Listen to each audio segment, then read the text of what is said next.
Hello there, welcome back. It's whoops, almost over the edge. It's Monday the 28th of January 2019. We're in the Rif Mountains in northern Morocco, basically north, that way. A few miles north is the Mediterranean coastline. As you can see, it's an absolutely gorgeous trek. I know these mountains look pretty steep and all that, but they're a lot easier going than the High Atlas further south. Yeah, I've been doing this trail. This is basically a 5-day trail. Because I've got a few more days to play with, I'm stretching out to about 9 days and seeing a lot more of what I can on the route. I won't be doing a lot of videos on this route, but I just wanted to give you a few pointers. I'll just show you guys on the map. Right. Yep, righto. So, this trail starts in Chief Chouan, which is the nickname the Blue Pearl, which a lot of tourists talk about, and they talk about quite pleasantly.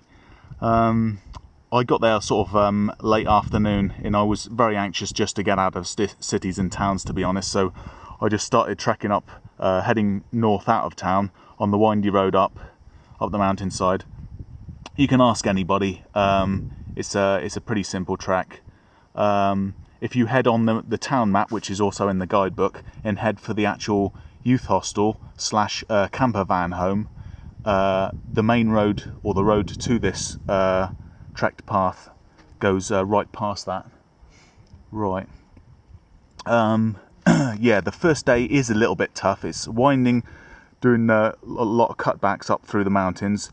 I don't recommend doing that in strong sunshine, either early morning or early evening like I did. And then I made camp about here, and then yeah, filled up my water bottle and all that.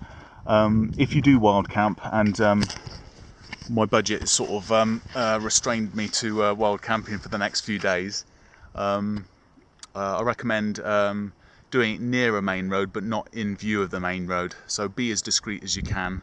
And this time of year, January, it is very cold in the mornings. And to be perfectly honest, I've got a 4-season sleeping bag. Because I've kept it rolled up in tight in my backpack in storage, it's lost a bit of its thermalimity, whatever you call it. So from like 2:30 a.m. onwards, I have to keep moving in the sleeping bag to keep warm. And that is, I've got 4 layers of clothing on the top. Well, 3 layers on the top, Zuzon hat and 2 hoodies. I've got this long sleeve t-shirt that's sort of sweat wicking, that type. Then a thermal t-shirt on top of that, and then a fleece, and then my actual precipice jacket over the top of that. Also, trouser wise, I've got my long thin sort of trousers on, but underneath those I've got thermals as well, and you will need those in January time. And it's pretty mild apparently for this time of year all over Morocco. So anyway, yeah, I wild camped again last night in between Tissimule, the pass there, which once you get over the first pass, it's a lot more enjoyable.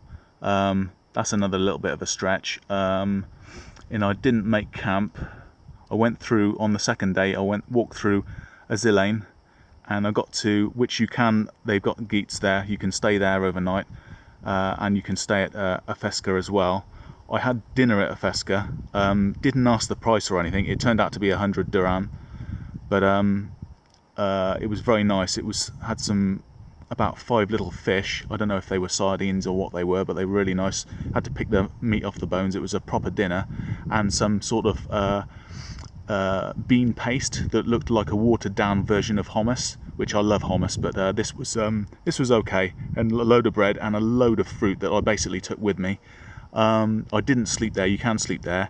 I slept basically just after there, an hour's out of town, on the last piece of road before it actually meanders down into the village of Imizar. There's only a couple of turnings on there, and I was a little bit closer to the road than I usually plan to sleep. But you know, rush hour at best, you're going to get one van or something every 2 hours go past on here. And at night, to be honest, there was two vans that passed me. One was the delivery guy that passed me about 3 times that day, and I'd kept passing him on his well, I say delivery van, it was a Toyota pickup truck, absolutely loaded with stuff. And he'd started in Shifshuan, and his day had ended. I was right just over in the last, almost at the last village, and I saw him going back. It gone 7 o'clock at night, and I was in my sleeping bag, and he just zoned on past me, sort of thing. So he had a long day. But anyway, I'm waffling now. So what haven't I mentioned? Weather's pretty good.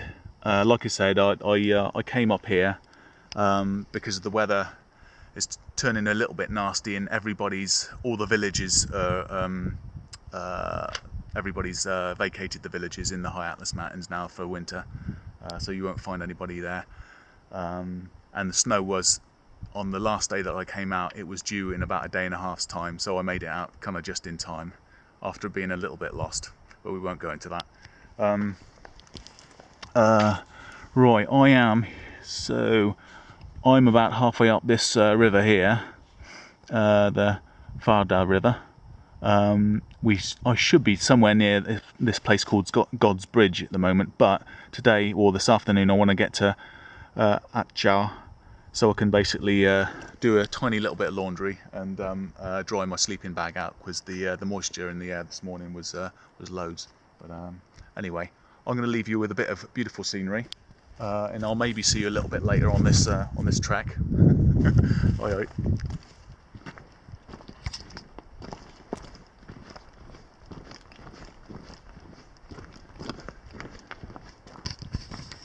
Incidentally, this trail is a lot easier to follow. There's loads of markers, and if you've just got a bit of common sense, you'll find your way easy enough. Either red dots or white dots. I mean, they're used all over the mountains here in Morocco, but this path is pretty, so far anyway, I'm into day 3, and it's a pretty easy trail. It's pretty easy going, apart from that climb on the first day.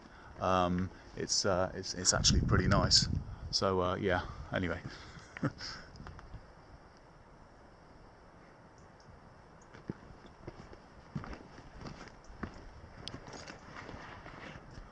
Oh yeah, quick one. And in summertime, the water is so crystal clear here that I really wanted to get in, but it's going to be absolutely freezing still at the moment.